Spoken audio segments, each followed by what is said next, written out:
Tagachari Hanana, Sigi Toronto Soruga very sing. Technical over problem. Have it Rang the gay Manipur talk about Tonga we no sit Panamara Morakanda, Kudong Sada Cameron to Machine Maramorakan, Maduki checking Maksu, with them to be the Sud Madi, Wahong Radio, the Sohari, which is Sapsana, the Mofangze. Maduga Hanmada Taram Luxury, I see YouTube live streaming the Natanasigi, Facebook live to Liberi sing sound, Tabibra, Tapiraxi. The headlines can attend Tamjagi, Yamna sang the Nasigi Torumsi, the Queen. Kazikang Habatari Hanagi, Sanducha Pum the I see you in a technical go about problem Karadagi Javatare Duga. Out of station, Nasigi, Sumang Kumai Sumang Lila America, Tobayata Habatari, the Maramurakan, and Utigi Pongba, Pausi, Karagi, headlines Karatin of Pizagi.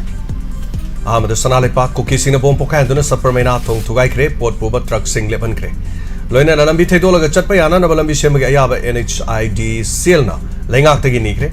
Machine Maramorgam Yana social media ure Madudi, Lambi to Pau the Via Banina Matai Lambida, Chalaga, Miang the Mug, Habitat, Truck Amadi, Tongaton, Port Cameron, Lantopuki, Wapum Sing Namure. Len Yauna, no lay no sin a paxen and around Yum Chamaga Yang Kairomda among a tatonre. Tong Tugaibuki case and Ayada, Pahana Bahina Krehana Manipurgi Minister no Pondokre, Tong Tugaiba terrorist kit home and a Kokomin Fondoroki. Outer chemical, AC round the Pangtoko the Bani Suba Tanka keyboard Komogi Matam Lucian Cre Manipur Kaibok Ama, my punky dre habits in Manipur Mapum Ayamada, my punky the Singarangi, no Siki Matung the Gila, the Pomkara my Pongasu Ayamba Saruki Manipur the my punky dre habits Hanuba Ama, Nupi Macha, Anida Makuchang, Nugi the condition Pikre Sengmai the Makatana no my camera crack Kunga, Ama soap the Gila Canacre KY Kelge contrast Subamapo Kumonga Marilena and Yak Pausel Pirali. Mipal tang pa hantarak labadi kang masin wainaba lepkani haina okena fongdorok mege ohumbo manipurda amuba taisin banumit haina pangthok lagani haina fox na fongdorok kanglei paki meragi headlines asu ngarang ahing national highway anida thong ama sakang daba sing ID bom thugai badi limit ta sok chesinda apan moikre Sugunodi BSF Lotopa Yaro and Nupi Amorok to Nangarang Suguno Bazada Pandoksinki, Sangwai the cookie militants in Nomakam the Kunapa Masuki, Kongamaru the cookies in a Nomakap Select. Nonglay no Sinayam the Chow Manipurda amangata, Tonkri. Yungi Patapai the missing the Patapi behind a Kanbakongs and Borgani Hina Maitemiti, tribe Unena Fondorok. Operation the Kuchukalai Cameron Pagalahari, Lenana. Miam the Awa tone of a hiver Simiangi, yet Navana NRFM Fondo Warol Yari. KY Kelgi contrast Subama Pokemon Marilena Lupasigi Charmin Miamda, Paugel Pirakli have a Warol Yauri. Samanaba the Supandam the Sungarang ID na Tong Tugaki Wapam Siauri. Maraliza never Yaroi, maintain a Sataki Beni Haina Amuk Kuki Kesona, may take sing them Maral Sirakli. Amaromda Megi Tang Ohumbo Amamanumit Haina Palantogan and a Fox no Pondorogli. And a Pantokiba Loksabagi, Mikalado, Manipur Miambo, Yon Topa Democracy booming set 10 Menihina, also in a Fondo Waroli. Loinana Lanjena revising the Matang Pangana of a Tabak local again, Chip Justice Napondoroli. Amaromda, Impal Ziribam Lambi the Poche Pusila Pahu Creheri. Kangla Lekul Hutpatoni, Torom Pantokre. Loinana, Nomemo called Tolokpa, Loinana, NH Tadakiva, Lengak, Levi Kudam Natia and CPN and Maral City. Oyala Paugi headlines Suzuki terrorist Mahan Tanmagi Tong left in a Saturday, Kobru Leka, Mayada Labor Tongama, Bom Pokandona, to guide them have a box Samanayao. EBMG BPP slip cup on a verification to Wigi Tabak Lekai Taragani. Loinana, EBMGA, BPP slip car, cross verification Taunanaba, case judgment Supreme Court to reserve to create. Prime Minister Modi na model Court of Conduct to Gairi Haina, De Razana is said the Wakat Cre, BSF. Loktok Taba Yadi Harigadi Sugunu Gimiam Kudak Tahatok Biro Haiba Wapam Musayauri. Loinana Akan Manoleno Sina Yumyang Kairom Hundok Panatana, Uwaka Sutik Raibawaro, Semagilan Pam Kunapam Sotun like an acre. Aigi Imamong Tada, Ibung Purambani, a Chumbagida Makshira Suyare Meda, Loinana, and the Kimikalas the Damukana bought Tadaning the Bapauri Haina, Risang May in a Pondokpa, boat ki pau yauri loina ngasi pau che aroi beda pona pham dagi headlines khajing lok chage sakti lerba bom sing pokha handuna supermena da leiba thong tu gai krai bo wafum se chamana ne yauri lok sabha mikal da outer ki vote khom loi kre polling station sing da khongsan bau kre bangarang ki pau yauri pokso ek ki makha da nu pa ma conviction pi kre democracy ki festival da manipur ki ijat yon ba election pangthok kre ojoi no phongthok warol loina na me ohum bu puari da mamanu mirai na torum pangthok ne haibo wafam loina nong nei no sine yamna chawna manga ta thon kre le kem ta lady ba singi da manga mateng pangani chief justice masini ti gi phong le ba pause singi headlines kra miam da pijaba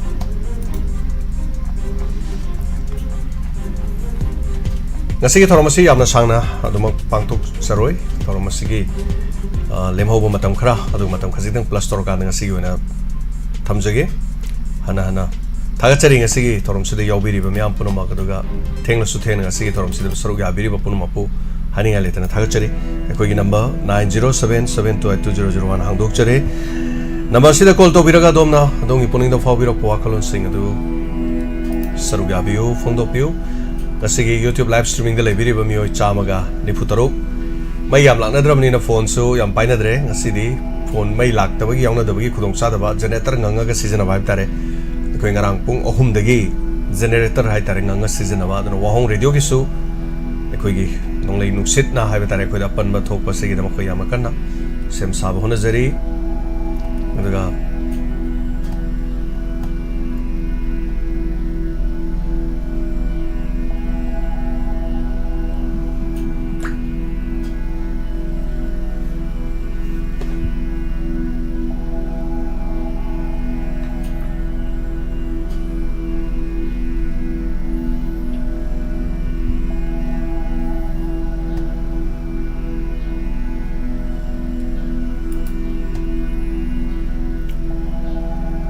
Sumita thokchom crime gi wari amna phajai khara hena suspense ta leiba su to biu ta pere Sumita thokchom oi thagachai wari sagatpa araibo oide suspense ta leiba wari kaya yo kre wari lising amaga chama me ayok sale ana sum chap mana ba suspense chap mana ba sum to budi adamni mana da bam thibada awaba oi adu thagachari ko habirakpa takbirakpa tawni matungi na dam hona jarake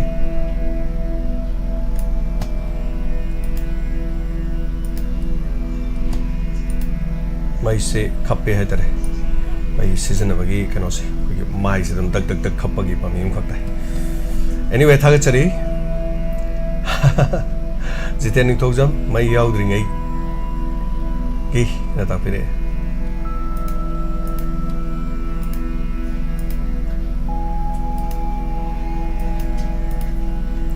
asigi puning waron thorom santoroi dra ne yam hangbi me amna odabu out of station oiba asigi drama ama nambagi hai batare oga technical oiba problem khara so dum leiba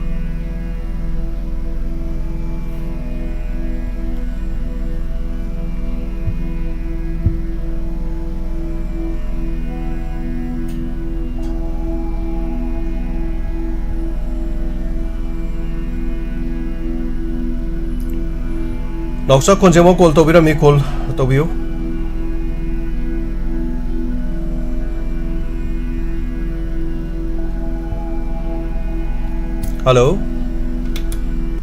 Hello Oh dajem sai noksa konjem bomne moirang dei Taram roksari tapiu kari wa famai bini dajem hanu makta dajem sai khuna bosteri tabi me ampuna umposu sai khuna bosteri tapiu ông ngặt giải cái kia là dân có dịch tơ có làm chứ hậu vô mà này có hoi tại đi thì vậy chứ mấy chú lạc vậy đó ngarang di puning waron da ngarang tabi ready ai hai jaram mani si ngarang chứ mấy lạc tập ở đây thôi ôi ngarang mà ông cần tô vậy mấy lạc tập tô wifi cái gì à thì nó có ngarang cái số ta để mà tiếc ta ra mà ga mấy mua kịp đấy cái đó ngarang cái số mà khá ta để cái download tô một số ya để nè yade ba ko ho aina phone ma dei hotspot tawraga tawda su download tawu su yada ba ngara ni su tadre inspector te ai su tadri a ho ji phone ma dei hotspot tawraga live si yeng bane ba hoi a digi su ba ko ji su mai lakte phone charge ko di moi ko ji solar battery dagi bu charge taw ko yae ba mai tàu cái tàu đấy có gì cũng mới làm cái lạc tiền vậy coi số đấy ice com yang biri sing cho ice com dengan si lạc tiền mai lạc tầm nó tuổi yang kena hai tadi rồi wifi thì mai lạc thì giá tiền vậy rồi mai này bê tí cái ta tàu đấy mai giao từ nào có phone chứ phone nó mới được gì một cái số sắm cái ông tàu đấy nè cái đang ngang gì cái nó sinh chế nè cũng như Warol cái cái nó tàu download tàu rồi cái taning vậy anh tự ta bắt phăng đi gì cái cái nó cái nó không dùng chúng ta lạc từ bên này vào qua mấy chứ mấy lạc tiền khơi cái số sao mà này khơi Warol radio lấy đi bằng phong dù mấy lạc tiền xí tới lấy đi xí dù mấy lạc tiền rồi mấy xí station anh hay tari này xóm đó số generator ngang mà xóm đó số generator ngang mà station anh ngang khâu ini ini forward ngang khâu cái đi aroi bi ore hay tari thao han baga lấy baga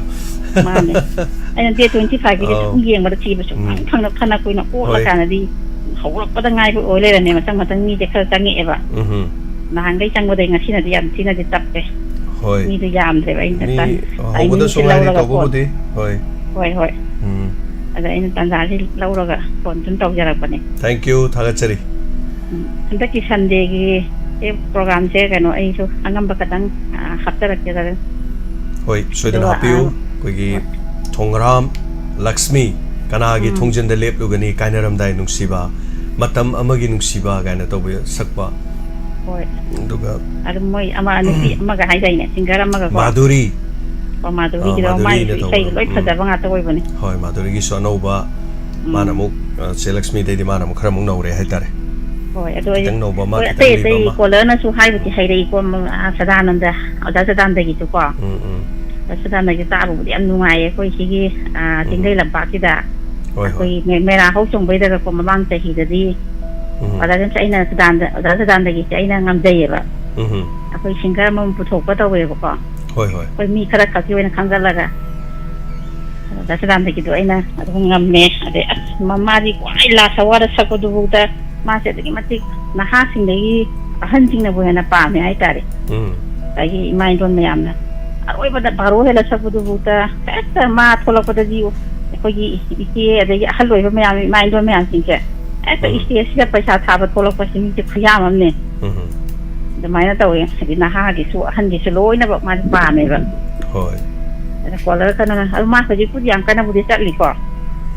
โอ้ยอดูมาทำจากคนจุกจระเข้คุยเดี๋ยวสุดหลักจะลอยนะซิงเกิลให้ตาเรกอลมันนี่พูดได้เลยดีกว่าไม่ยามไอ้คุยกี่ไม่เคยดีกันลอยนะให้เจอกันนี่แล้วก็ยาบมาเคยให้ไปตาเรยาบมาเคยปรุงนะบัดมันจะเกี่ยให้บอกผมสิทำจะเกี่ย thank you โอ้ยเชนเนลคุณจะมาลอยตาเจอกันจ้ะthank you มันเป็นส่วนตรงจระเข้ปานิฟันถ้าจะเจอกันทำเจอเลยปานิฟัน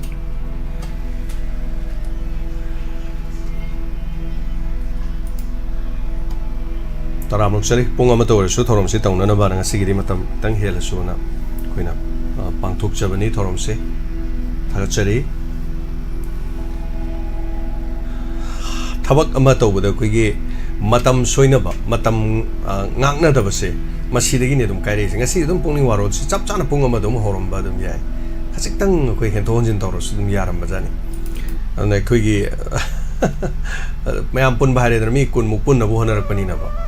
มีคนมุกตัวเด็กแต่ปุ่นบาสิแต่อามันเอกแต่ใครได้ยาเดียแต่อามันวัดไปได้ยาบัดทับกนัตบันนี้นะเอกแต่ยาตัวนั่นอามันเที่ยงคิดว่าจะปราดเที่ยงงี้ฮัลโหลโอ้ยมาสมัติเนี่ยสดิ้งเด็กตารามลูกเชลิมาสมัติง่ายบัดสู้ยังว่าเลยสดิ้งง่ายบัดสนุกตายกันตอนไทยเองเจ้ชื่อปากีอัตุบัดกี้บาดเจ็บช่วยบ่สะดุหัวเดินอุ้งดาวนะต่างหากนี่แหละก็ตัวกับมันดูทัดอะไรก็ต้มยังไงก็ต้มอ่ะต่างหากที่ไม่ดูมันละวันนี้นะคนที่สเปกจะตายอยู่ตาไปเลยว่าภาษาดวันนี้นะนัวละตายแต่ทุกคนที่ไม่ละเองสิโอ้คุยสุปุ่งมาเลยดิลากันนี่นั่งใส่ไฮไปนี่โอ้จังกัลก็ติ้งคราตัวดีไม่ดูเชื่อมาดิโลเฉลี่ยไฮไปดูบุลากตรีಅದು ngarang ding ngang manina phajare pung non stop ta ngarang ding ngang adu ngarang ding mukhe budul lak ta na ko jo ko idri lak pa adu la ya generator ai bo ani generator singang mada ꯑꯩꯒꯤ ꯃꯥꯏꯗꯣ ꯃꯩ ꯈꯞꯄꯤꯁꯤꯅꯤꯁꯦ ꯃꯩ bulb ꯀꯩꯀꯩ ꯁꯤꯖꯤꯟꯅꯩꯁꯦ ꯑꯩꯈꯣꯏ ꯁꯤꯖꯤꯟꯅꯩꯕꯁꯤꯡ ꯑꯝꯇ ꯆꯤꯡꯉꯝꯗꯕ ꯖꯦꯅꯦꯔꯦꯇꯔꯅꯤꯅꯀꯣ ꯑꯗꯨꯝ ꯈꯔ ꯈꯞꯄ ꯇꯧꯏ ꯑꯗꯒꯤ ꯑꯁꯣꯝꯗꯁꯨ ꯔꯦꯗꯤꯑꯣ ꯆꯦꯅꯦꯜꯗꯁꯨ ꯃꯩꯗꯣ ꯀꯨꯏꯅ ꯁꯤꯖꯤꯟꯅꯔꯀꯥꯟꯗ ꯕꯦꯛꯑꯞ ꯌꯥꯔꯛꯇꯦꯗꯣ ꯏꯃꯥ ꯁꯤꯅꯤ ꯄꯨꯟꯁꯤ ꯇꯧꯔꯤꯁꯤꯃ ꯊꯕꯛ ꯈꯨꯗꯤꯡꯃꯛꯁꯦ ꯇꯔꯥꯏꯕ ꯑꯃꯠꯇ ꯑꯣꯏꯗꯦ ꯁꯦꯟ ꯉꯥꯛꯇꯅꯤꯅꯦ ꯁꯦꯟ ꯉꯥꯛꯇꯅꯤ ꯏꯃꯥ ꯑꯩꯈꯣꯏꯅ ꯍꯣꯠꯅꯖꯔꯤꯁꯦ ꯍꯣꯏ ꯑꯗꯣ ꯑꯩꯅ ꯁꯨꯝ ꯉꯁꯥꯏꯗꯒꯤ ꯑꯝꯇ ꯌꯦꯡꯗꯅ ꯇꯧꯕ ꯁꯨꯡꯂꯥꯛ ꯂꯥꯛꯇ꯭ꯔꯕ ꯉꯔꯥꯡꯕꯨꯗꯤ ꯍꯥꯏꯕ ꯑꯗꯨꯁꯨ ꯌꯦꯡꯕꯗ ꯊꯤꯕ ꯈꯪꯗ꯭ꯔꯦꯅꯦ ꯍꯣꯏ ꯍꯣꯏ ꯑꯗ ꯍꯧꯖꯤꯛꯇ ꯀꯩꯅꯣ ꯇꯧꯕꯗꯨꯗ ꯑꯩꯅ ꯑꯃꯨꯛ ꯌꯦꯡꯀꯥꯟꯗ ꯂꯥꯛꯑꯝꯃꯦ ꯑꯗꯣ ꯏꯁꯥ ꯄ꯭ꯔꯣꯒꯥꯝꯁꯤ ꯌꯥꯝ ꯅꯨꯡꯉꯥꯏꯕ ꯃꯈꯥ ꯆꯠꯊꯔꯛꯄ ꯉꯝꯕ ꯑꯣꯏꯁꯅꯨ ꯍꯣꯠꯅ ꯄꯤꯅꯔꯤꯕ ꯑꯣꯏꯁꯅꯨ ꯑꯩꯅꯅꯦ ꯏꯁꯨꯁꯦ ꯍꯦꯛ ꯂꯥꯎꯊꯣꯛꯅꯤꯡꯕ ꯅꯪꯅ ꯍꯦꯛ ꯂꯥꯎꯊꯣꯛꯑꯒꯅꯦ ꯑꯩꯈꯣꯏꯒꯤ ꯄꯨꯛꯅꯤꯡꯁꯦ ꯅꯨꯡꯉꯥꯏꯇꯕ ꯍꯥꯏꯇꯥꯔꯦ ꯃꯥꯏꯁꯦ ꯍꯟꯗꯛ ꯊꯥꯁꯤꯒꯅꯦ ꯇꯥꯔꯤꯛꯀ ꯂꯣꯏ ꯆꯥꯅꯩꯌꯦꯕ ꯃꯄꯣꯛ ꯊꯥꯒ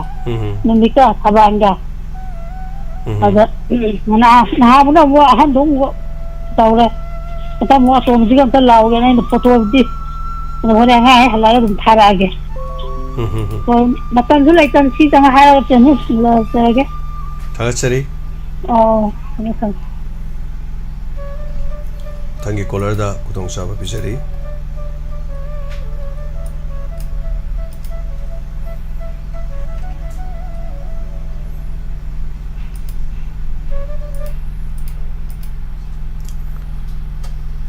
ꯏꯆꯜ ꯑꯍꯨꯝꯈꯛ ꯍꯥꯏꯕ ꯇꯥꯔꯦ ꯑꯩꯈꯣꯏ ꯒꯣꯕꯤꯟꯒꯤ ꯃꯍꯥꯛꯀꯤ ꯍꯣꯇꯦꯜꯗ ꯅꯣꯡꯃ ꯂꯥꯛꯑꯒ ꯍꯥꯏꯕ ꯇꯥꯔꯦ ꯑꯗꯨꯒ ꯚꯤꯗꯤꯑꯣ ꯃꯦꯁꯦꯖ ꯑꯃ ꯊꯥꯕꯤꯔꯛꯄ ꯃꯇꯦꯡ ꯊꯥꯖꯔꯛꯀꯦ ꯉꯁꯤꯗꯤ ꯀꯣꯜꯁꯨ ꯏꯔꯥꯛ ꯂꯥꯛꯇꯕꯅꯤ ꯊꯧꯔꯝꯁꯤ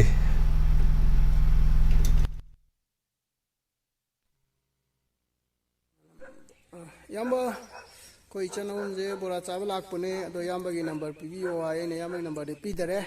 ꯑꯗꯨꯕꯨ ꯏꯌꯥꯝꯕꯗ ꯌꯧꯍꯟꯒꯦ ꯍꯥꯏꯅ ꯑꯩꯅ ꯍꯥꯏꯕꯅꯦ ꯃꯣꯏ ꯑꯣꯏꯅ ꯍꯥꯏꯅꯤꯡꯕꯗꯣ ꯀꯩꯅꯣ ꯍꯥꯏꯌꯣꯅ ꯍꯥꯏꯔꯣ ꯏꯆꯟ ꯁꯥꯔ ꯖꯦꯝꯁ ꯑꯩ ꯀꯣꯁꯤꯕꯥꯏꯗꯩꯅꯦ ꯀꯣꯟꯖꯦꯡꯕ ꯁꯅꯥꯇꯣꯝꯕꯤ ꯀꯧꯔꯦ ꯁꯥꯔ ꯁꯥꯔꯒꯤ ꯄꯨꯛꯅꯤꯡꯒꯤ ꯋꯥꯔꯣꯜ ꯏꯟꯁꯄꯦꯛꯇꯔ ꯇꯌꯥꯏ ꯃꯇꯝ ꯆꯥꯡ ꯅꯥꯏꯅ ꯊꯥꯖꯩ ꯁꯥꯔ ꯁꯥꯔꯒꯤ ꯋꯥꯈꯜꯂꯣꯟꯁꯦ ꯑꯩꯈꯣꯏꯗꯤ ꯁꯥꯔꯁꯦ ꯑꯩꯈꯣꯏꯒꯤ ꯃꯤꯠꯇꯗꯤ ꯏꯁꯣꯔꯗꯧꯅ ꯎꯖꯩ ꯁꯥꯔꯒꯤ ꯋꯥꯈꯜꯂꯣꯟ ꯌꯥꯝꯅ ꯍꯥꯏꯅꯤꯡꯉꯥꯏ ꯂꯩꯇꯅ ꯊꯥꯒꯠꯆꯩ ꯁꯥꯔꯅ ꯃꯌꯥꯝ ꯑꯐꯕ ꯋꯥꯍꯩ ꯋꯥꯇꯥ ꯍꯥꯏꯕꯤꯗꯅ ꯋꯥꯈꯜ ꯂꯧꯁꯤꯡ ꯄꯨꯊꯣꯛꯄꯤꯗꯅ ꯑꯩꯈꯣꯏꯒꯤ ꯏꯟꯈꯠꯂꯛꯏꯕ ꯅꯍꯥꯔꯣꯜꯁꯤ ꯐꯖꯅ ꯚꯥꯞ ꯇꯥꯍꯟꯕ ꯑꯗꯨꯒ ꯉꯁꯤ ꯁꯥꯔ ꯚꯣꯠꯀꯤꯁꯤꯗ ꯇꯥꯔꯤꯕ ꯎꯔꯤꯕ ꯃꯌꯥꯝꯁꯦ ꯑꯩꯈꯣꯏ ꯃꯅꯤꯄꯨꯔ ꯃꯆꯥ ꯑꯃ ꯑꯣꯏꯅ ꯊꯋꯥꯏ ꯌꯥꯝ ꯅꯨꯡꯉꯥꯏꯇꯦ ꯁꯥꯔꯅ ꯑꯐꯕ ꯋꯥꯍꯩ ꯀꯌꯥ ꯊꯝꯕꯤꯗꯅ ꯋꯥꯈꯜꯂꯣꯟ ꯄꯨꯔꯛꯇꯅ ꯑꯗꯨꯒ ꯀꯔꯤ ꯍꯥꯏꯗꯣꯏꯅꯣ ꯈꯪꯗ꯭ꯔꯦ ꯁꯥꯔ ꯑꯗꯨꯅ ꯁꯥꯔ ꯋꯥꯈꯜꯂꯣꯟꯁꯦ ꯌꯥꯝ ꯅꯨꯡꯉꯥꯏ ꯁꯥꯔ ꯁꯤ ꯍꯥꯏꯔꯒ ꯂꯣꯏꯁꯤꯟꯖꯔꯒꯦ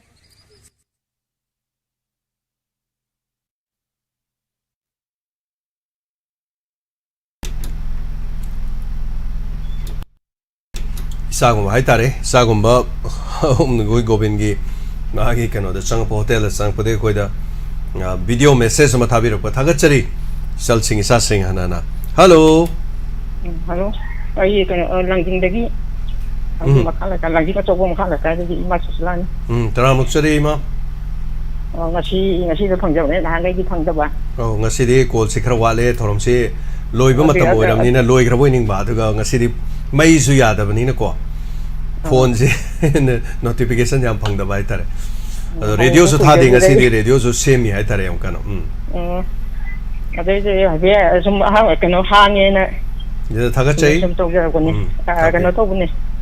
ꯑꯩꯗꯤ ꯃꯌꯥꯝꯒ ꯃꯥꯟꯅꯗꯕ ꯏꯅꯧ ꯅꯧꯕ ꯀꯩꯅꯣꯝꯇ ꯍꯥꯏꯖꯒꯦ ꯇꯧꯕꯅꯤ ꯍꯥꯏꯕꯤꯌꯨ ꯑꯩꯈꯣꯏꯒꯤ ꯍꯧꯖꯤꯛ ꯃꯩꯇꯩ ꯃꯌꯦꯛꯁꯦ ꯌꯥꯝ ꯀꯟꯅ ꯆꯠꯂꯕꯅꯤꯅꯦ ꯕꯅꯥꯟ ꯑꯔꯥꯟꯕꯁꯦ ꯕꯅꯥꯟ ꯑꯔꯥꯟꯕ ꯌꯦꯡꯕꯗ ꯅꯨꯡꯉꯥꯏꯇꯕ ꯑꯗꯒꯤ ꯍꯣꯔꯗꯤꯡꯗ ꯑꯗꯒꯤ ꯂꯥꯏꯔꯤꯛꯇ ꯁꯤꯒꯨꯝꯕꯁꯤ ꯂꯩꯉꯥꯛ ꯍꯥꯏꯒꯗ꯭ꯔꯥ ꯀꯩꯅ ꯃꯔꯤ ꯂꯩꯅꯕ ꯀꯩꯅꯣꯅ ꯈꯤꯇꯪ ꯌꯦꯡꯁꯤꯜꯍꯟꯅꯤꯡꯕ ꯑꯗꯨꯒꯤ ꯃꯌꯥꯝ ꯍꯥꯏꯖꯒꯦ ꯇꯧꯕꯅꯤꯗ ꯀꯔꯤ ꯂꯥꯟꯕ ꯍꯥꯏꯕ ꯑꯩꯈꯣই ꯕꯅꯥꯟ ꯂꯥꯟꯕ ꯕꯅꯥꯟꯁꯦ ꯁꯨꯝ ꯀꯩꯅꯣ ꯇꯧꯔꯛꯄꯗ ꯂꯥꯟꯕ ꯑꯗꯨꯝ ꯌꯥꯎꯋꯤꯗꯅ ꯍꯣꯏ ꯑꯗꯣ ꯏꯪꯂꯤꯁꯇꯗꯤ ꯈꯔ ꯐꯕ ꯃꯅꯤꯄꯨꯔꯤꯗꯗꯤ ꯑꯩꯈꯣꯏꯒꯤ ꯏꯁꯥꯒꯤ ꯂꯣꯟꯅꯤꯅ ꯂꯥꯜꯍꯟꯅꯤꯡꯗꯕ ꯍꯥꯏꯇꯥꯔꯦ ꯂꯥꯜꯍꯟꯅꯤꯡꯗꯕ ꯌꯦꯡꯕꯗ ꯅꯨꯡꯉꯥꯏꯇꯕ ꯃꯤꯒꯤ ꯂꯝꯗꯁꯨ ꯃꯌꯦꯛꯁꯦ ꯑꯈꯪꯕ ꯑꯗꯨꯝ ꯍꯧꯖꯤꯛꯇꯤ ꯂꯣꯏ ꯂꯩꯔꯕꯅꯤꯅ ꯁꯤ ꯈꯤꯇꯪ ꯆꯦꯛꯁꯤꯜꯍꯟꯅꯤꯡꯕꯒꯤ ꯀꯩꯅꯣ ꯊꯝꯖꯔꯛꯄꯅꯤ ꯊꯥꯒꯠꯆꯔꯤ ꯀꯩꯅꯣꯒꯨꯝꯕ ꯂꯣꯟꯁꯨꯡꯒꯨꯝꯕ ꯀꯔꯤꯒꯨꯝꯕ ꯆꯍꯤ ꯆꯞꯁꯟꯕ ꯑꯄꯨꯟꯅ ꯆꯞꯁꯟꯕ ꯁꯤꯒꯨꯝꯕꯁꯦ ꯈꯔ ꯊꯦꯡꯅꯕꯗꯨꯗ ꯅꯨꯡꯉꯥꯏꯇꯗꯅ ꯁꯨꯝ ꯇꯧꯖꯔꯛꯄꯅꯤ ꯈꯔ ꯊꯣꯛꯈꯤꯅꯤ ꯃꯁꯦ ꯇꯝꯕ ꯐꯥꯎꯗ ꯍꯩꯕ ꯃꯤ ꯌꯥꯝꯗ꯭ꯔꯦ ꯍꯥꯏꯇꯥꯔꯦ ꯑꯗꯨꯕꯨ ꯆꯦꯛꯁꯟꯕꯗꯤ ꯐꯩ ꯆꯨꯝꯃꯤ ꯇꯥꯛꯄꯤꯔꯤꯁꯦ ꯁꯤ ꯐꯣꯡꯉꯒꯗꯤ ꯂꯥꯏꯔꯤꯛꯇ ꯑꯣꯏꯔꯁꯨ ꯅꯨꯡꯉꯥꯏꯔꯦ ꯑꯩꯈꯣꯏ ꯂꯥꯏꯔꯤꯛ ꯍꯦꯗꯤꯡ ꯃꯃꯥꯏ ꯈ꯭ꯋꯥꯏ ꯑꯍꯥꯟꯕ ꯂꯃꯥꯏꯗꯣ ꯑꯗꯨꯗꯁꯨ ꯍꯦꯛ ꯌꯥꯝ ꯁꯨꯝ ꯅꯨꯡꯉꯥꯏꯇꯕ ꯍꯥꯏꯇꯥꯔꯦꯗ ꯑꯗꯨꯒꯤꯅꯤꯗ ꯃꯁꯥꯅ ꯇꯥꯕꯅꯤ ꯑꯗꯨꯝ ꯂꯥꯜꯂꯗꯤ ꯑꯗꯨꯝ ꯅꯨꯡꯉꯥꯏꯔꯣꯏꯗꯧꯔꯤꯕꯅꯤ ꯌꯦꯡꯕꯗ ꯅꯨꯡꯉꯥꯏꯇꯕ ꯑꯩꯈꯣꯏ ꯌꯥꯝ ꯀꯥ ꯍꯦꯟꯅ ꯈꯪꯗꯅ ꯍꯩꯗꯅ ꯇꯧꯕꯤ ꯅꯠꯇ꯭ꯔꯣ ꯍꯥꯏꯐꯦꯠꯇꯪ ꯑꯩꯈꯣꯏꯅ ꯈꯪꯖꯔꯨꯕꯗꯨꯒꯤ ꯈꯤꯇꯪ ꯍꯥꯏꯅꯤꯡꯉꯦ ꯊꯥꯒꯠꯆꯔꯤ ꯌꯥꯝ ꯅꯨꯡꯉꯥꯏꯖꯩ ꯇꯥꯛꯄꯤꯕꯀꯣ ꯑꯗꯣ ꯑꯗꯨꯝ ꯌꯥꯎꯋꯦ ꯁꯤꯅꯤ ꯑꯩꯅ ꯑꯃꯨꯛ ꯍꯥꯏꯖꯩꯅ ꯑꯩꯈꯣꯏꯒꯤ ꯄ꯭ꯔꯤꯟꯇꯤꯡ ꯃꯤꯁꯁꯦ ꯑꯩꯈꯣꯏ ꯃꯤꯁꯇꯦꯛ ꯍꯥꯏꯗꯅ ꯑꯃꯨꯛ ꯂꯩꯌꯦ ꯈꯨꯠꯇꯗꯤ ꯍꯦꯛ ꯄꯨꯔꯒ ꯍꯦꯛ ꯅꯝꯍꯧꯗꯕ ꯌꯥꯝ ꯊꯣꯛꯏ ꯑꯗꯨꯕꯨ ꯑꯌꯦꯡꯕ ꯃꯤꯅꯗꯤ ꯏꯔꯥꯏ ꯂꯥꯏꯅ ꯈꯪꯉꯦ ꯍꯥꯏꯇꯥꯔꯦ ꯑꯗꯨꯒ ꯇꯧꯔꯤꯕ ꯁꯨꯔꯤ ꯃꯤꯗꯨꯅꯗꯤ ꯈꯨꯠꯇꯗꯤ ꯌꯥꯎꯈ꯭ꯔꯒ ꯍꯥꯏꯇꯥꯔꯦ ꯇꯧꯕꯁꯨ ꯑꯗꯨꯝ ꯌꯥꯎꯋꯦ ꯅꯍꯥꯟ ꯅꯣꯡꯃꯁꯨ ꯇꯧꯔꯤꯅꯦ ꯑꯩꯁꯨ ꯐ꯭ꯂꯦꯛꯁ ꯑꯆꯧꯕ ꯑꯃ ꯆꯤꯡꯉꯦ ꯑꯗꯨꯒ ꯏꯟꯁꯄꯦꯛꯇꯔꯅ ꯏꯕꯗꯨ ꯇ ꯌꯥꯎꯔꯝꯗꯗꯅꯀꯣ ꯏꯟꯁꯄꯦꯛꯇꯔꯗꯨ ꯏꯟꯁꯄꯦꯛꯑꯔ ꯍꯥꯏ ꯂꯩꯔꯝꯃꯦ ꯇꯗꯨ ꯌꯥꯎꯗꯗꯅꯀꯣ ꯇꯧꯔꯤꯁꯨ ꯈꯨꯠꯁꯤ ꯅꯝꯕꯗ ꯑꯗꯨꯝ ꯃꯌꯦꯛ ꯑꯃꯗ ꯁꯤꯟꯗꯣꯛꯈꯤꯕ ꯈꯣꯠꯇꯣꯛꯈꯤꯕ ꯑꯗꯨꯝ ꯌꯥꯎꯏ ꯑꯗꯩꯗ ꯄ꯭ꯔꯨꯞꯇꯨ ꯈꯔ ꯐꯖꯅ ꯇꯧꯍꯟꯅꯤꯡꯕꯒꯤ ꯋꯥꯅꯤꯗ ꯄ꯭ꯔꯨꯞ ꯔꯤꯗꯔ ꯍꯥꯏꯁꯤꯅꯦ ꯑꯃꯨꯛ ꯏꯔꯤꯗꯣ ꯑꯃꯨꯛ ꯄ꯭ꯔꯨꯞ ꯇꯧꯔꯒ ꯔꯤꯗꯔ ꯑꯃꯅ ꯄ꯭ꯔꯨꯞ ꯇꯧꯕ ꯄ꯭ꯔꯨꯞ ꯀꯛꯄꯅ ꯍꯥꯏꯅꯕ ꯂꯩ ꯊꯥꯒꯠꯆꯔꯤ ꯌꯥꯝ ꯅꯨꯡꯉꯥꯏꯖꯔꯦ ꯑꯗꯣ ꯑꯇꯣꯞꯄ ꯋꯥꯐꯝ ꯀꯔꯤ ꯊꯝꯕꯤꯅꯤꯡꯕ ꯂꯩꯕꯤꯔꯤ ꯁꯤꯅ ꯂꯣꯏꯕꯤꯔꯕ꯭ꯔꯥ ꯑꯩꯈꯣꯏ ꯂꯣꯏ ꯇꯥꯖꯔꯤꯌꯦ ꯑꯗꯨꯝ ꯇꯥꯕꯒꯤ ꯑꯗꯩ ꯃꯔꯛ ꯃꯔꯛꯇ ꯃꯦꯁꯦꯖ ꯀꯩꯅꯣꯗ ꯌꯨꯇ꯭ꯌꯨꯕꯇꯕꯨꯗꯤ ꯃꯦꯁꯦꯖ ꯈꯔ ꯃꯔꯛ ꯃꯔꯛꯇ ꯏꯖꯕꯅꯦ ꯌꯥꯝ ꯀꯥ ꯍꯦꯟꯅ ꯈꯨꯠꯂꯣꯏꯗꯕꯅꯤꯅ ꯏꯕꯗꯣ ꯍꯩꯇꯕ ꯍꯣꯏ ꯌꯥꯔꯦ ꯊꯝꯖꯔꯒꯦ ꯑꯗꯨꯝ ꯇꯥꯔꯤꯌꯦ ꯊꯥꯒꯠꯆꯔꯤ ꯑꯅꯅ ꯊꯦꯡꯛ ꯌꯨ ꯃꯊꯪꯒꯤ ꯀꯣꯂꯔꯗ ꯑꯃꯨꯛ ꯈꯨꯗꯣꯡꯆꯥꯕ ꯄꯤꯖꯔꯤ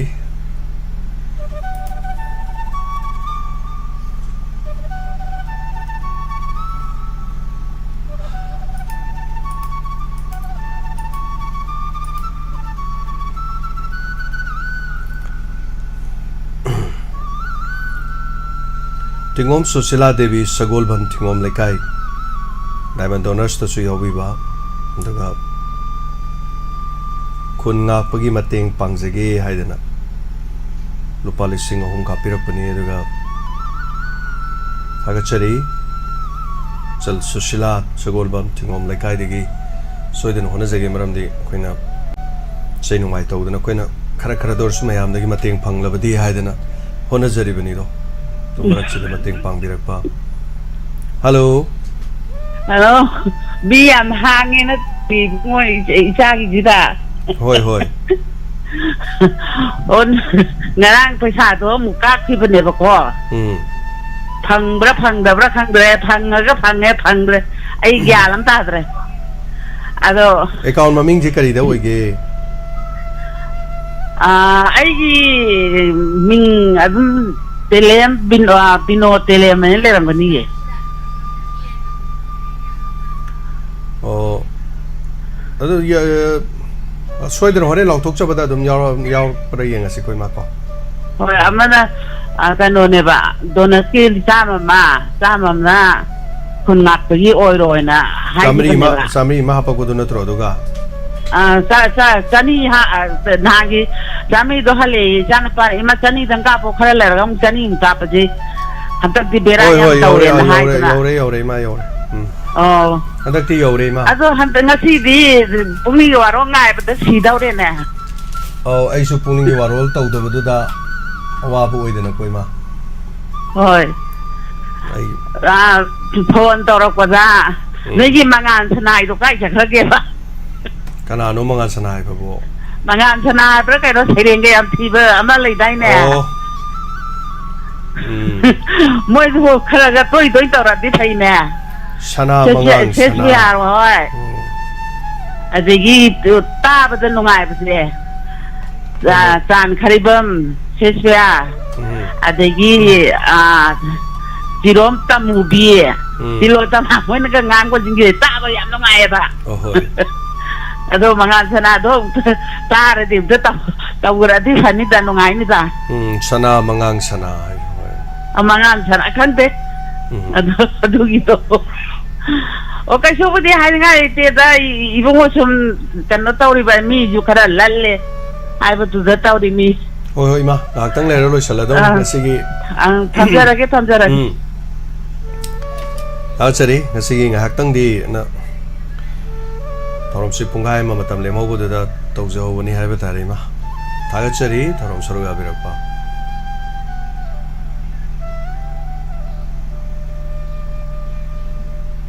lak trashanu lak loi dawa mai maksu lak pakan dum lak sarajani ada hausik su koina kan radio ke su semi baduna amuk radio sem basigi technical koi kano se yam kana hona jari yarakanda soidina me amda khudol tamjang na hona jari entena dikhra adum khara paithok khare adum rang nusi se pado koi somna kanda sidagi somna kanda sai lebne aduna somna propai re na nuksi to kan mandana hai tare hello hello bungo ima Bhanumati ne taram nuksari ma matam jibu yari bro mini ani ahumdang oh yari oh ima kaya hani kaya hani yom nati sukhanbi nu ima na tawji kitang to pa kayo matang ni ahung ko badang tawji hayye kari habi ga dabno ma ai ne sum khuji kayo khun ngai bai sa jing su jing hai tare sha sugum da bu yam bani ima chahi yam isanu pa tong du chahi ni phu ga ni pan ma pan sure aduna tori ni dina ima chahi yam adigi du khun nga pa ching adagi yekem da yi sing ji ma na song khan ba da khun nga pa ching ji tani ima no hai khar dang chung chida dai mani chida ha di sha jing ji ju ta ne na ai da sum khan da na haje bani wa hai khar dang haje ra te ya ni ko yadra hoi ma thoyo akai banati kailinga ki gari gide kayo yaw banati aina Manipur ima sibu nusi jabagi ne haje ban ko haje rage Manipur ko gi ima wo palem nang bu nusi gi jing na koina pansaba sangbana ba pijon tholi gi loktang na michel oili bi pusien tapi ima wo Bharoti no fochi daida chajik thabagum ngalibi akan bopokpi imani bil tiken rejit pokpi ni thangan bejer ji pokhamni thona phabi pokpi ni lin thoi ngambi ji palem ni chati kaya gi pokhamni chinkhu bogi mamom loi moirang thui bi pokhamni chati kanya gi pokhamni yari pokhambanu gi pokhamni Manipur Gauri ima wo maniga chago naribi palin nangurun chibi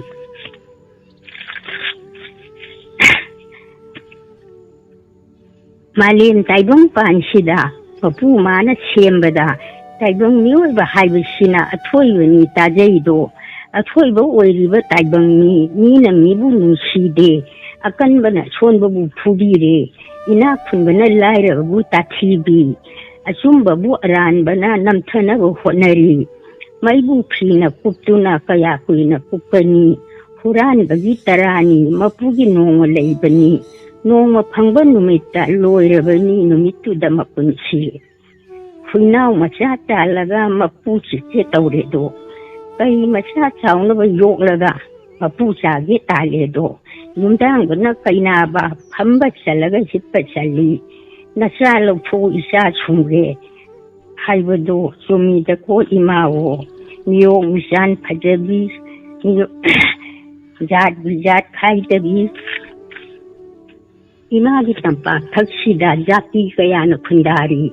maitai kabui naga pangal kuki nepali mayang tangkhul marin om sothe anal siru jati kaya na khundari Nasagi na changa kani achal mirai naidana imana na kon birido macha mayam popada phattaba su mayawi ima da su thokare kenjil biu imana Manipur ko bi imago puchen tapi palemo imagi ni luna ponda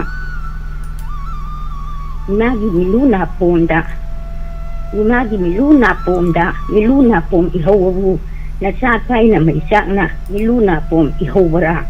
na pari panggan sauragli na mom sade paragli palin na hakiku udabra na pari na mom ikoy na imana ba mayu yapata yung na ba lamba papata imay pa po uljabi langam tiran kesabi binabiyu palim na Magi pari imom sa ngasi haiban nong dagi nama ko na thaujan mangol pirabani nama na ba mayo yabada yan na ba lamba pa bada namai pa ko ojero langam phiran thesero imana yai phamangol pirabani manipur kaubi imao kalim nangu nungsibi mapo khudingda imagi na sayon da phokjage na tamba ta saujage imagi seba phangjage na pari na mom tikhoina khubang taralo na duna imagi khuya khada khuramjari imao mo sibelo chale yam matam yam lo khro imabo Imara sering pathokre ne Pukning Waronda. Oh, aduma liom dinati Pukning Waronda aina ne ate do kano isai changna ju tele su kupang thang dia ba adi do aina ne cha ding khunga ko chido adi su Pukning Waron ji to di ta na ba na hai bani tagachari ma ya kari o kano using purendo kari haiba khunga ko gi mango na maming palagum se kan tawra se hoi adu ade using purel ori ba su ji ja ji ji ne thamoi ji da di yam na waje ba imana ko adu adu da kan to woni thank you hai na bale de ni bungo ko kai no na chanbi na ko chanau je manam nam kan chanam bada ha kai na chokti hai ba azam man hai ba mama hai ba si ne kai no si chakti si yam na kan bane ba adu isa mayam do mama mayam na na ko li ko isa jeng kai da chokta da ye hai dana ne imana ne thamo si da ne la je ba do sum phongdok cha bani da kai su kai de ma thagachari imana ibiba ma gi chahi matang duna phajaba sereng ami ibiba do thagachari ma hoi imana kol phangdrabani na hai tare ima gi chahi duga ibiri bido hai tare mamang da su sereng iraga tharakrabani na som lairinga da ima se sereng su ibani duga talent han program da su ima se sarogam na ning kol phangda hai tare thagachari ima thorum saroga birakpa ima gi mamal yamna ba wai adu gi da mukte thagachari thank you ima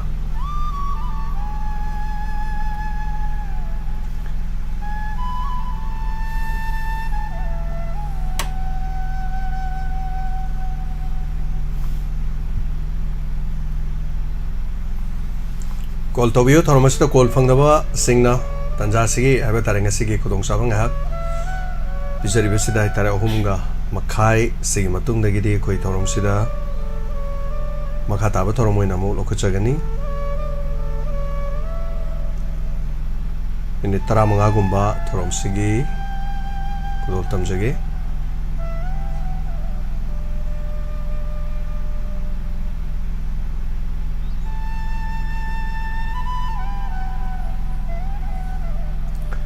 Hello. Hello. Hello, Tajere. Pukning Waron Tapiu. Nasi siapa? Nasi bra. Ay tiada yang humegay mula tani. Oh, je live tani mayam loi tari je live yang agak tobirak ta bro. Oh, jadi kau tahu le, nggak saya itu. Aina ni, nong sekai am tahu ni, kau ti, ya, tadi je ni Pukning Waron je thai kena jalan, kalau ba, jual dong tangi ba. Macam ngarang Pukning Waron dai ngasih thorom tiang ni, nang dabaya ni mayam dari haja kibani, ngarang tabi ram roji. Oh, entah. Ada kayak ipagi speaker saya yang Pukning tengah pada tari yang nongai, siapa untuk piro kayak suara boleh ni ngai lagi. Jadi aku songi tera larang di peti hantar matang buat terus hanti ni am enggak beri pangko kia tu Thailand tapi kira yang thoki ko ai mal tu mamang de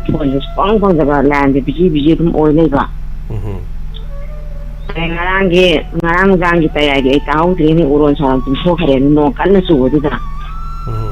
jadi ta tu ban kai su bi hai ngai lai ti ai na ne mo hen do mo da mo hen do ha kau ni ada thole ma se ai na mo na sa mana tan da usna pun nam ta je khoi tim to ngam ba mi khoi le kai na na zara ka su yo jang yen ta ta yo ai chok ye ho na ra ka atum ta sa lo ko lo kan hai ma na ada awari dai sum to wa ma sa Pukning wa ngai ta ho ti ni na ta na ta ko ba thole hoi asa ipana teknologi dari ꯀꯩꯔꯥꯎꯔꯥꯖꯦꯒꯤ ꯃꯈꯣꯟ ꯁꯥꯕꯗꯨꯅꯦ ꯑꯗꯒꯤ ꯀꯔꯤ ꯆꯤꯡꯂꯦꯟꯒꯤ ꯃꯈꯣꯟ ꯁꯥꯕꯗꯨꯅꯦ ꯅꯣꯛꯄꯗ ꯑꯩꯗꯤ ꯐꯃꯨꯡꯗ ꯏꯊꯟꯗ ꯅꯨꯡꯗꯥꯡꯗ ꯇꯥꯕꯗꯨꯗ ꯑꯩꯅ ꯑꯗꯨꯏ ꯅꯣꯡꯉꯥꯟꯕꯗꯨꯗꯅꯦ ꯐꯣꯟ ꯇꯧꯋꯦ ꯐꯪꯗꯦ ꯕꯤꯖꯤ ꯃꯌꯥꯝ ꯂꯩ ꯊꯥꯒꯠꯅꯤꯡꯕꯀꯣ ꯑꯗ ꯀꯩꯁꯨꯕꯨꯗꯤ ꯍꯥꯏꯅꯤꯡꯉꯥꯏ ꯂꯩꯇꯦ ꯅꯥꯗ ꯌꯦꯛꯇꯕ ꯑꯣꯏꯕꯤꯌꯣ ꯅꯨꯡꯉꯥꯏꯕ ꯀꯌꯥ ꯁꯟꯗꯣꯛꯄꯤꯔꯛꯇꯅ ꯑꯩꯈꯣꯏ ꯃꯌꯥꯝ ꯇꯥꯔꯤꯀꯣ ꯄꯨꯛꯅꯤꯡ ꯍꯟꯕ ꯌꯥꯗꯦ ꯊꯝꯖꯔꯒꯦ ꯌꯥꯝ ꯅꯨꯡꯉꯥꯏꯔꯦ ꯐꯣꯟ ꯐꯪꯕꯁꯦ ꯊꯥꯒꯠꯆꯔꯤ thank you thank you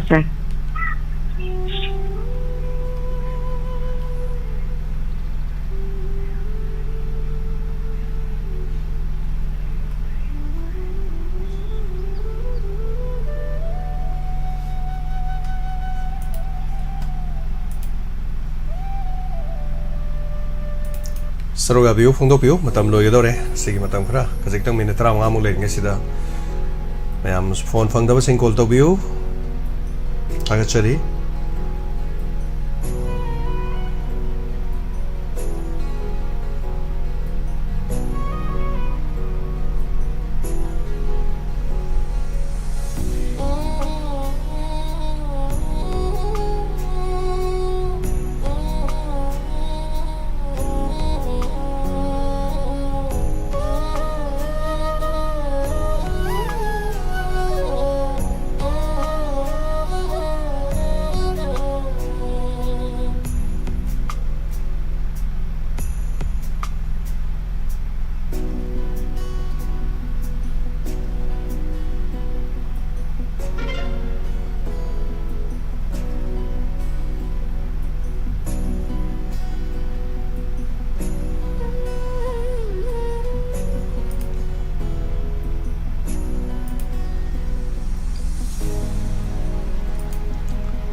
Bardegi phamagol ma piminase memna menau namairappa mayamna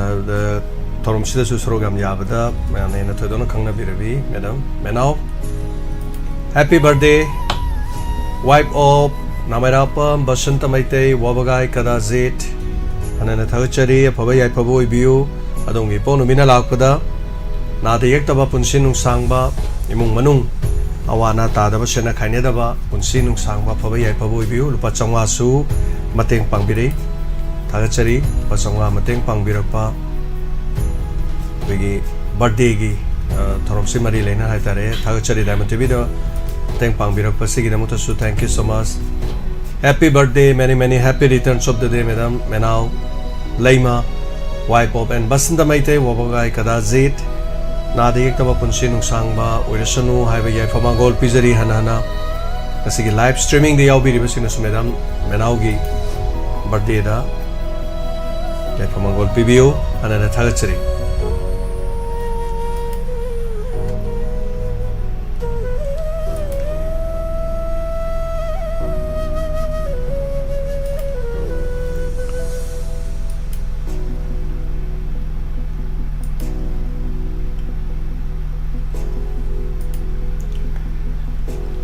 mai sum phagi di mai sum laktradi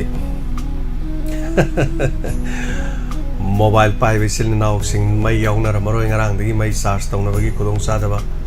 matam amada mobile gi mai charge tawbagi matam ama haibetare 2000 ayamadi 2006 789 swai oini mai ga sam nungai tringe do generator nganga lupa tara lawraga mai thinbam mayam do mobile mayam thorok mapa do phammaga sangoi de ngai le adagidi inverter leba mini inverter mai yam nuairam de hetare ni matam amdadi thongna chana bai do ni birthday ge lautok pada ngari call su phaujan bire tanja chana haitare ni hello hello sir happy birthday madam happy thank you sir bo aigi pono misida la pajida ju kano yai phamangor bijari thank you apaba punsin sangma nade ekta boibiu duga aina haijaning badi aigi pono minna su la pono misida aigi husband manja do ahamada hagasarati ye manja dum kawi hedai มีคนแต่ว่าที่ชาบัดมันจะให้จะดีให้นะ มาสามักตดีมาจะจ้างหน่วยเรียกให้บราบะ ให้เด้ ให้ดีอ่ะ เอา อันนี้ก็รีกบีเกมวยดาก็กบีบราบะ อะไรจะดีน้องใจให้เขาเย่น้องมาปาดไอ้นั่นน้องให้บักว่าได้ด่าใจย้ายมาเนี่ยบ้าย้ายมาว่าไอ้นั่นยามทุจริตกันด่าน้องใจให้บ้าน้องใหญ่นะให้บ้าน้องใจให้บ้าน้องใจให้บ้าไม่เปลี่ยนบ้าจริงนี่น้องหนูพากิมิงมาเสียมโลบ้าตัวก็น้องเตะมาให้บ้าใหญ่จริงมิงกูสิชูดุมยาบเนี่ยตาพิวไม่ทำให้พิวมาฆ่าให้พิวครานไงจ๊ะไอ้น่ะห้ามปดาไอ้กีฮัสเบนดูยามน่ะแต่น้องเบียบ้าต้องใจน่ะให้เจ๊แกชาเบียบ้าต้องวิ่งกันมากิมาปันได้จูไอ้น่ะแหลบยาวบ่อยรอไอ้กีมาการบาสมดอกปดาอีบานีเจ้าคุชมนาระกากันนั่นตัวระกาจะจับให้ได้เลยกว่าชามาเยี่ยมเช้าระบามาเตียงยำน่ะเลยพี่ไปงอนด่าดูก็ไอ้น่ะมาขัดตั้งห้องบางทีวารีมาเตียงตั้งให้เจ๊ชิดเดนเวต้าไอ้ที่ถ้าชัดที่นักโควิดน่ะไอ้ที่หลักลีดเลยกี่บอกว่าซะอะไรด่ามาน่ะไอ้พวกยุ่มดาลักก็มาทำด่าด็อกเตอร์อยู่โฮสต์นี่เนี่ยตัวยุ่มดาลักก็มาทำที่ที่มาน่ะโอเคมาที่ไอ้พวกว่ากินนี่การิโชกิตะเกะการิจารุตะเกะเท่าตะเกะให้ไปที่มาน่ะโอเคมาที่ไอ้ว่าตัววิธีบัชบาโดคนชีจได้เลยยังไงก็กล่าวว่างามวยใช่ไอ้น่ะโยมาดูแต่น้องตรงนี้น้องพาดูที่สับผู้ยามเพียงดูเสียพวกสมให้เจ๊ก็ต้องเป็นเด็กมายามปุ่นมาโชว์ไอ้กินอาศิกีลายใบพวกนั้นไม่ใช่ดามายามนะโชว์ไอ้พวกคนชีนุ่งช่างนะบ้าลายเช่คนชีจุดปกี้ไว้ในยาวว่างามบ้าแต่ที่บีดับปีน่ะบิวให้ไปที่ให้เรื่องลุชินเจอร์ก็ใช่ยามนุ่งไอ้ใจปุ่นชีสินะเลยดีบ่มาแค่เก่าบ่งามรวยให้สิปุ่นชีสินะเลยตระที่เก่าหัวเดือดไอ้นี่หน่วยกระบวนการขยายด้วยมาปุ๊กคุดิ้งมักตะเก่าบ่สุงหำเหงามวยให้หาเด็กพะใจดีนะก็ปุ่นชีสินะเลยดีบ่มาแค่เก่าบ่ปุ่นชีเลยตระที่เก่าเนี่ยให้เด็ดตาเรนโอ้ยทักก็จะได้ฟังตัวนี้ตั้งหากนุ่งไอ้บัน thank you ยามนุ่งไอ้ใจเด็กตะไคร้ดาบ่พะบ่ใหญ่พะบ่อีบิวมาทำปุ่นมักตะทักก็จะได้ thank you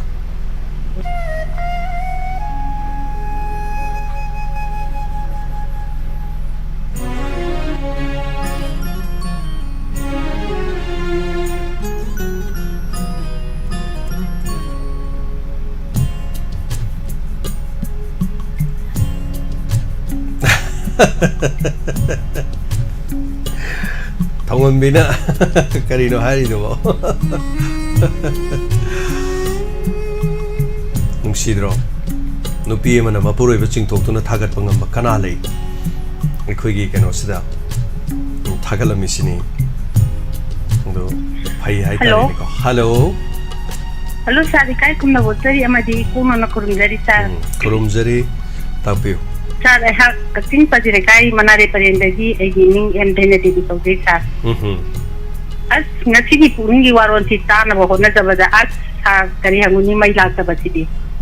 oil pump da chatle narang si state ta yai ta da hotre ba mai si ta ta na mara moi na hoi oil pump da chalaga sa tawre atmi sam mukhen do mali sa tawla pati aduna ina ngasi si puning waron hauti puning waron ta jare ngasai ra si kon singkhalaga tare aduga live running program koi nirmala nang hatang tawrameba adu amok tajare aduga huren karigumba asiki matulan doi thraga dinga ti nimidangi koi kaking kaithen masada tupa kuntra da koi mai si kan sa tawya hena tare ba ko sa adu ai ne kanyom tupa kuntra da ang kuntra da koi karim ta yaudra ba sui job ta leira ba kaino sing si phullo pa da sama aduคุณค่าจะตัวใหญ่หน้าตาเนี่ยปรากฏค่ะแต่เอาคุยทางนะเขาดีโปรแกรมที่เขาเราเปิดพุ่งมุกิมาตรงดีหลักก็ใหญ่หายนะหายที่เป็นดิจิบัลศาสตร์แต่ว่าอาชีพบริโภคด้วยค่ะมาดูมันนี่ปุ่นปุ่นมากินอะไรคุยชงกี่หายรักไปให้ตายแต่เอาคุยชงหายไปสิชาคุยกับสิ่งยาวกับสิ่งกับคุยกันที่ปุ่นเดไหมปุ่นเดหายไปดีพิดร์ตรงอันเลยโอ้โห ꯑꯃꯅꯅꯦ ꯉꯔꯥꯡꯁꯦ ꯑꯩꯈꯣꯏ ꯅꯍꯥꯟ ꯏꯆꯝ ꯆꯝꯅ ꯑꯩꯈꯣꯏ ꯀꯛꯆꯤꯡ ꯅꯤꯉꯣꯜ ꯂꯧꯏ ꯍꯥꯏꯕ colour ꯑꯃꯅ ꯁꯨꯝ ꯍꯥꯏꯕꯗ ꯑꯩꯈꯣꯏ ꯀꯛꯆꯤꯡꯒꯤ ꯏꯆꯦ ꯍꯥꯏꯒꯗ꯭ꯔꯥ ꯏꯅꯥꯎ ꯍꯥꯏꯒꯗ꯭ꯔꯥ ꯑꯃꯅ ꯅꯣꯛꯇ ꯑꯁ ꯐꯨꯅꯤꯡꯕꯅ ꯍꯥꯏꯅ ꯇꯧꯕꯗꯨ ꯍꯥꯏꯈꯤꯕꯗꯨ ꯏꯟꯁꯄꯦꯛꯇꯔ ꯇꯌꯥꯏ ꯅꯨꯡꯉꯥꯏ ꯍꯥꯏꯕꯒꯤ ꯃꯇꯥꯡꯗ ꯁꯥꯔ ꯑꯩꯈꯣꯏ ꯁꯥꯔꯅ ꯏꯕꯤꯕ ꯏꯟꯁꯄꯦꯛꯇꯔ ꯇꯌꯥꯏ ꯅꯨꯡꯉꯥꯏ ꯍꯥꯏꯕꯁꯤꯗꯤ ꯁꯥꯔ ꯃꯤꯄꯨꯝ ꯈꯨꯗꯤꯡꯃꯛꯅ ꯍꯥꯏꯒꯅꯤ ꯑꯩꯈꯣꯏꯒꯤ M.K. ꯕꯤꯅꯣꯗꯤꯅ ꯏꯕꯤꯔꯝꯕ ꯕꯣꯔ ꯁꯥꯏꯕꯣꯝꯒꯤ ꯁꯅꯥꯇꯣꯝꯕꯤ उपन्यास पारुबदा नुंगाई हाइसी कोई इबीरिबा मीदु माने इबीरंबगिनेबा अखोइना पाबदा नुंगाई हाइजरिसी अदो अखोइ सारना इबनिना सारना तौबा प्रोग्राम सिदा अखोइ इंस्पेक्टर तयाई नुंगाई हाइबसिदि लाइरि लाइसु हाइजदबा अखोइ गुंबा सिददि अदो किमतिक सार थागतनिङेबा अदो अखोइ सारदि थागतपदा हेक्ता छाउबनिना यामदि कीजबा थागतकदबसि अइगी ओइननिको सार अदुगा लाइरि लाइसु हाइबगी मरमदा ngang चक्पसिमदि सार अखोइगी करिंता हाइजदेबा अखोइ इचम चमना वारी वताई सानजबा असिगुम्बददि याम अखोइसि ngang खरा तंजदेबा सेंगा हाइरगदि अखोइना लाक्तरमबगी हलपदा इचे मनेगा आइगा इचे चंद्रजिनिगा आइगी इचे मेमबगा अदगी अमदुसु चाही पानबदा कइनोदु माना हंद लेरमने अदु मा आइना इपे मकौदा अस करिनो इपे मगा हाइलग चाहीना आइना हलगा आइना तौरे अखोइ लंबिदा लांगना लांगना अखोइ मथंग थादा चसी अदुगा डायमंड नाकेदि मंगा पुसी सीनेबा इचे मनेना आइना अस मंगादा हाइगन मी हाना हंगिसे दो खरयाम पुसी गाइना असुमाइना कोइ याम चमना गाना जबा तयाई नुंगाई पुंगी वारो नुंगाई हाइबसिदगी हेना लेजदेबा हाइनबसी हाइसु हाइजदबा अदुना अखोइगी डायमंड टीवी की प्रोग्राम बु नुसिना ताबिरिबा चेनेना चिबु नुसिरिबा चिनि नाउ इपुंगी पवा अखोइ हलोइरबा कया इपागुमदबा इमागुमदबा नुसिबा कयासिना अखोइ लाना हे खन्नरोइसेबा कोइ अमना गांगागसु मा पंगदा कितंग सोइ कमाले सुमाइना हे खन्नसेबा अमना गांगिबदा अमगी मायक्ता सुम तौनरगदि अखोइ मसेनी मरता अखोइना वंगांग फजदुतबदगी चेनेनसिबु मसक थियनबा हाइबसी आई नुंगाइददेबा असि हाइदगेना तौजबनि सा थागतचरी थागतचरी सर थैंक यू थमजरगे सर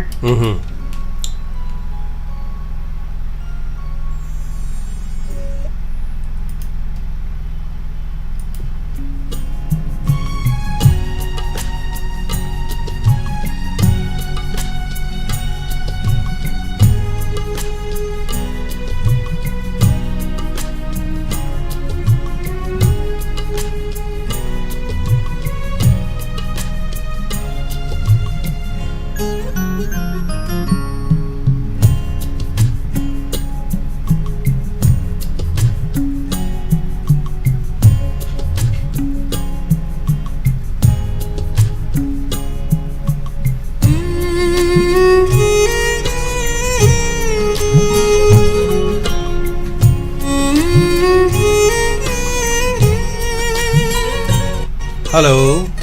हेलो मैं नोलेरे इमा सखिनी बुगो तपी करी हबनी ना इचाबु तराम नोक्सरी ममाना इचे पुनिंग वारोन गाइबदा ngaramuti haigibu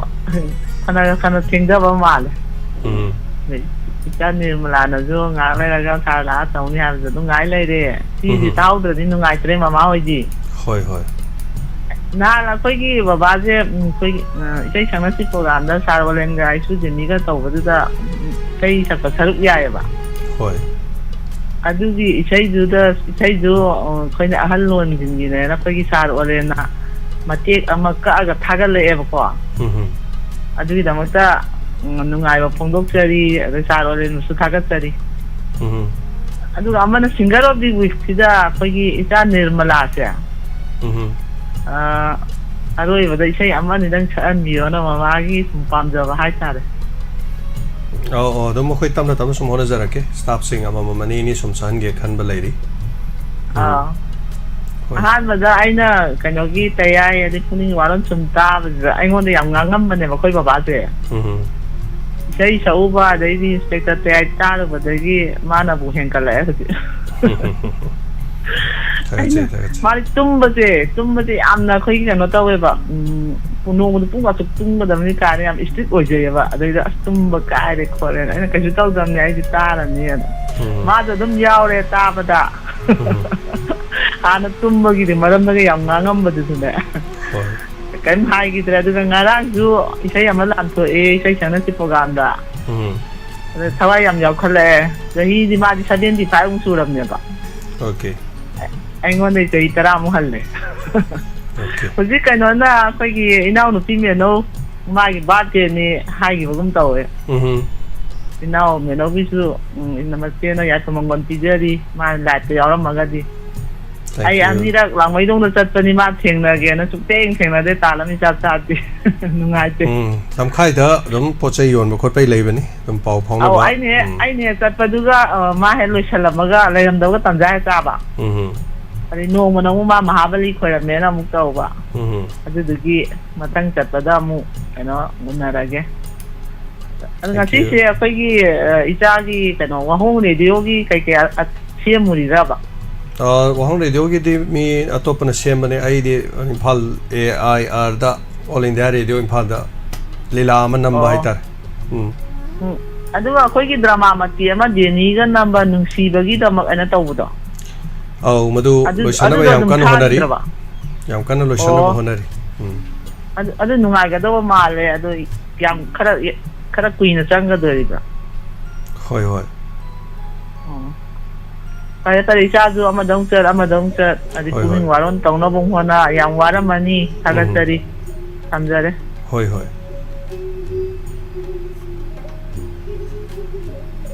Thank youꯊꯥꯒꯠꯆꯔꯤ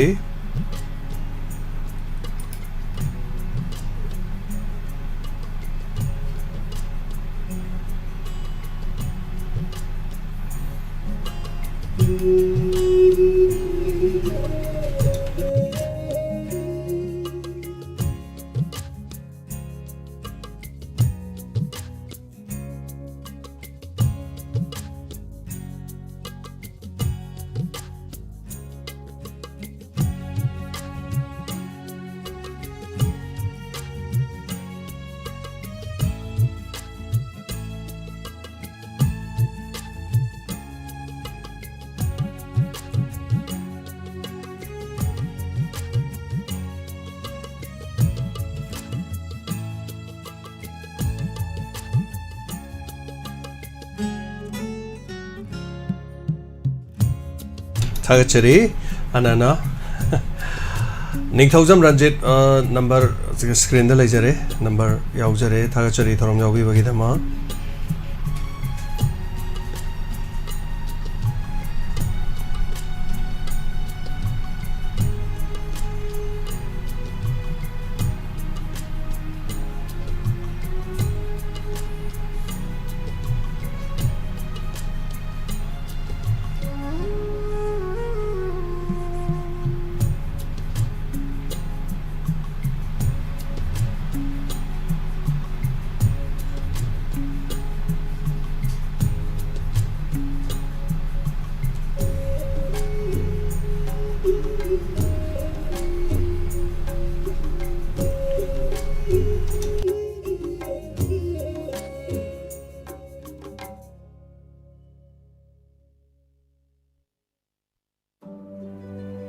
समरजिरुयाम कॉल तोबिरमी कॉल दे मुक थंग्र माले थागतचरी अनाना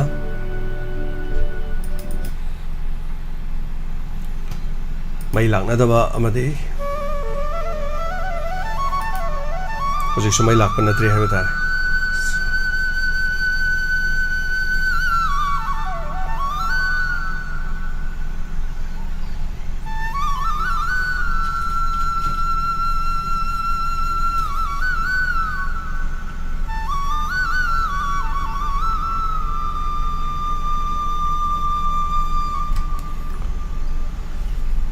मतंग पांगबिरक खरा लोइसलकपदा लाउथोकसगे हेलो हेलो हेलो मिंगलाई फोंग तापियो मनी तंबी असेमने कोयंगे की वो तापियो का करी करी हाबिनिंगबा ओ इंस्पेक्टर तयाय अदगी पुनी के वारो ताजरी ने हाइजेगे तव कैसे सुदो को दिलेती थागतचरी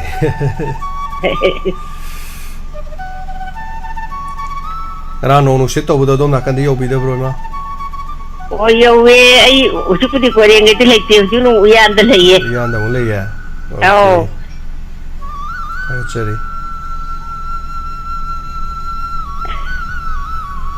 ꯑꯣ ꯊꯥꯒꯠꯆꯔꯤ ꯊꯝꯖꯔꯒꯦ ꯐꯅꯤ ꯊꯥꯒꯠꯆꯔꯤ ꯑꯗꯨꯗꯤ ꯊꯧꯔꯝ ꯂꯣꯏꯁꯤꯟꯅꯕꯒꯤ ꯇꯥꯟꯖꯥꯗ ꯂꯧꯖꯔꯛꯀꯦ ꯃꯇꯝꯁꯤ ꯍꯧꯖꯤꯛ ꯃꯇꯝ ꯆꯥꯗ꯭ꯔꯕꯅꯤꯅ ꯍꯥꯏꯇꯥꯔꯦ ꯑꯗꯨꯒ ꯔꯦꯗꯤꯑꯣꯗ ꯑꯃꯨꯛ ꯋꯥꯍꯣꯡ ꯔꯦꯗꯤꯑꯣꯒꯤ ꯊꯕꯛ ꯊꯧꯔꯝ ꯀꯌꯥ ꯃꯔꯨꯝ ꯋꯥꯠꯂꯤ ꯉꯁꯤ ꯁ꯭ꯇꯦꯁꯟ ꯍꯣꯔꯦꯟ ꯊꯥꯕ ꯅꯪꯅꯕꯅ ꯌꯥꯝ ꯀꯟꯅ ꯍꯣꯠꯅꯖꯔꯤ ꯐꯣꯇꯣ ꯑꯃꯈꯛ ꯊꯥꯕꯤꯔꯛꯄꯅꯤ ꯐꯣꯇꯣꯁꯤ ꯉꯔꯥꯡꯒꯤ ꯅꯣꯡ ꯅꯨꯡꯁꯤꯠꯇ ꯊꯩꯕꯣꯡ ꯄꯥꯝꯕꯤ ꯐꯥꯎꯕ ꯐꯨꯛꯄꯒꯤ ꯑꯃ ꯊꯥꯕꯤꯔꯛꯏ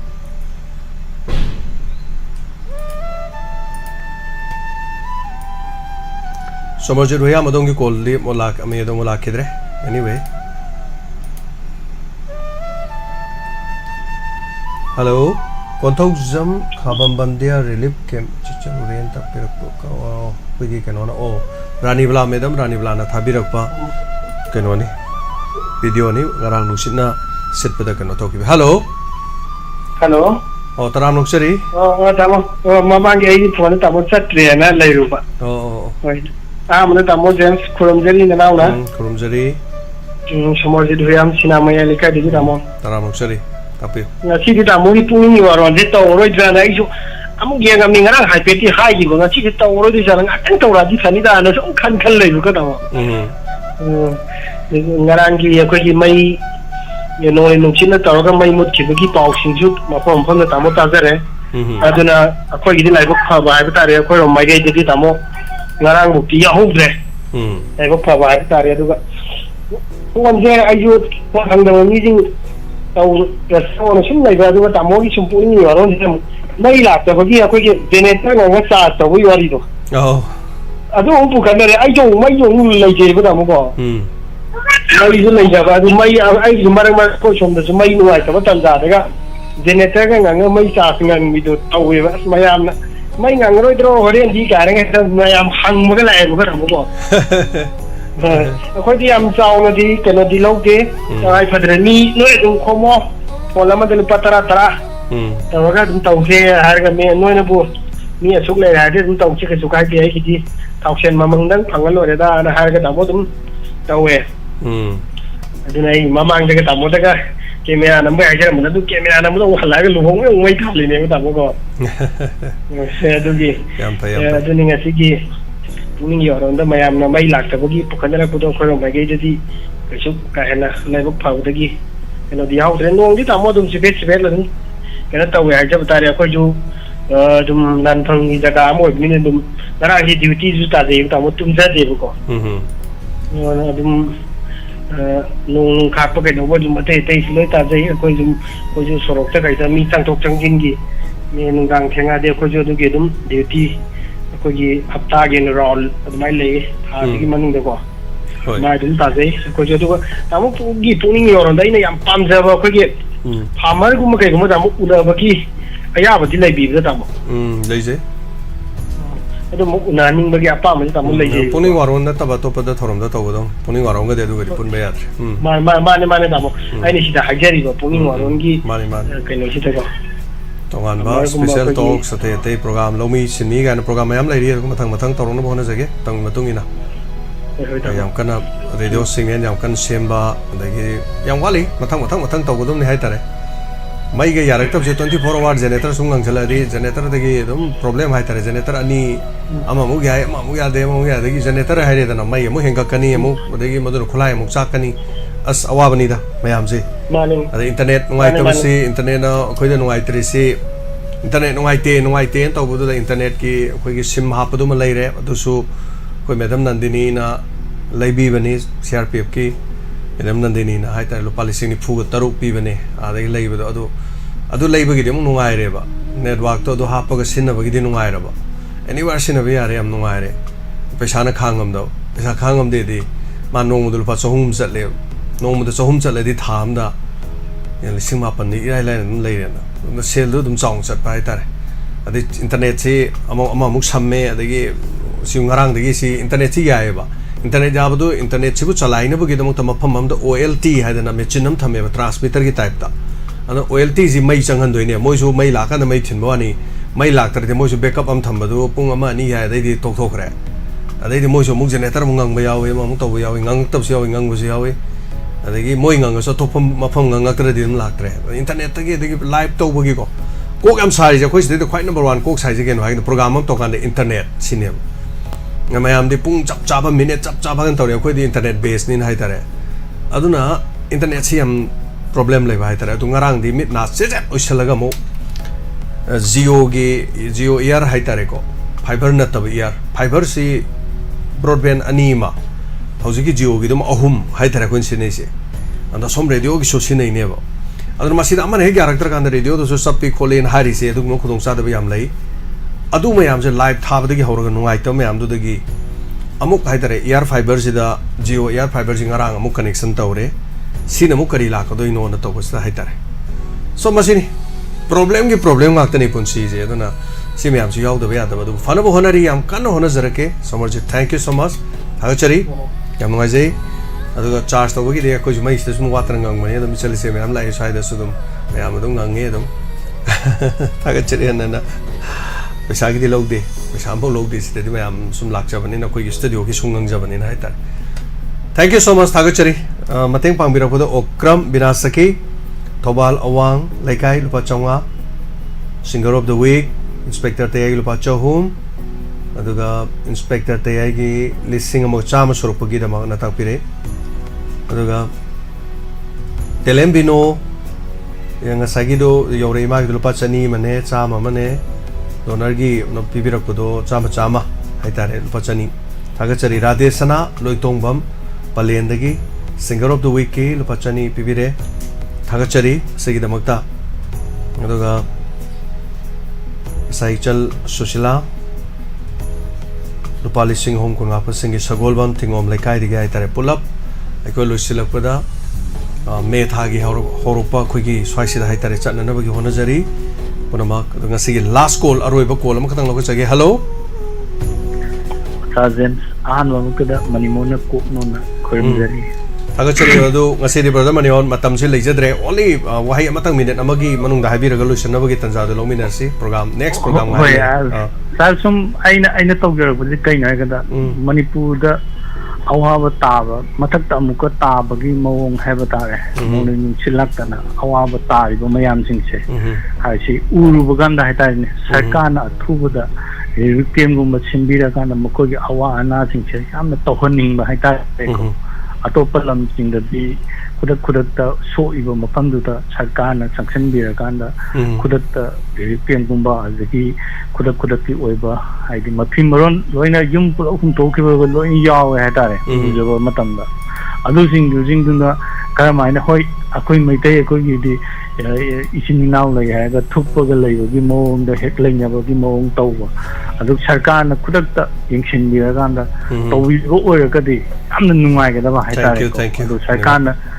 yingbidaba tawidaba mawong uba sita sum penjada dana ko inga leiba to khara tang pongduk indana sagi agachari Remember the wiki tong hoy thank you hoy chahara ka thamindar thank you so much thagachari sigi last call ina saruga biba thagachari hayeng hana gi pungpham da dumak tok jagi ngasigi di matam hena pangtok chakre adaga sigi nomai soidana bai tare pungama chapchana thoromasi mapung phajari thank you so much thagachari hana miyam paroma pu phabai ai phabo minersi mathangi thorumda soidana maki amok saruga bi hauji gi damakta di miyam paroma James Sarguzamna thorom sinjabe abalojari makhataba thorom amo kusinajage kurumjari and take care